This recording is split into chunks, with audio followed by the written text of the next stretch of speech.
بسم الله الرحمن الرحيم.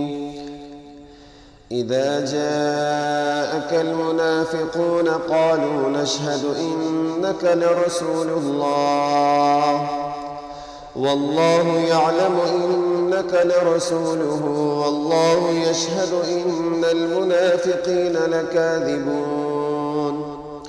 اتخذوا أيمانهم جنة فصدوا عن سبيل الله إنهم ساء ما كانوا يعملون. ذلك بأنهم آمنوا ثم كفروا فطبع على قلوبهم فهم لا يفقهون. وإذا رأيتهم تعجبك أجسامهم وإن يقولوا تسمع لقولهم كأنهم خشب مسندة يحسبون كل صيحة عليهم هم العدو فاحذرهم قاتلهم الله أنى يؤفكون.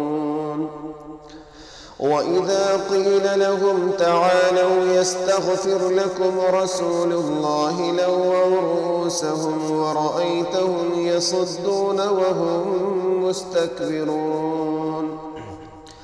سواء عليهم أستغفرت لهم أم لم تستغفر لهم لن يغفر الله لهم إن الله لا يهدي القوم الفاسقين.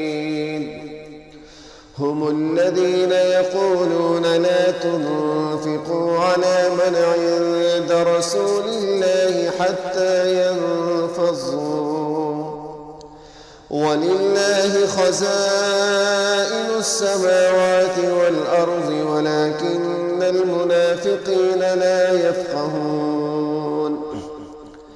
يقولون لئن رجعنا إلى المدينة ليخرجن الأعز منها الأذل ولله العزة ولرسوله وللمؤمنين ولكن المنافقين لا يعلمون.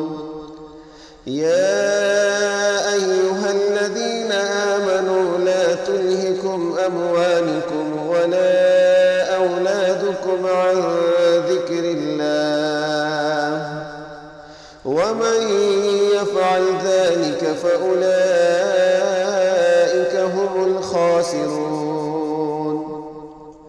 وأنفقوا مما رزقناكم من قبل أن يأتي أحدكم الموت فيقول رب لولا أخرتني إلى أجل قريب فأصدق وأكن من الصالحين ولن يؤخر الله نفسا إذا جاء أجلها والله خبير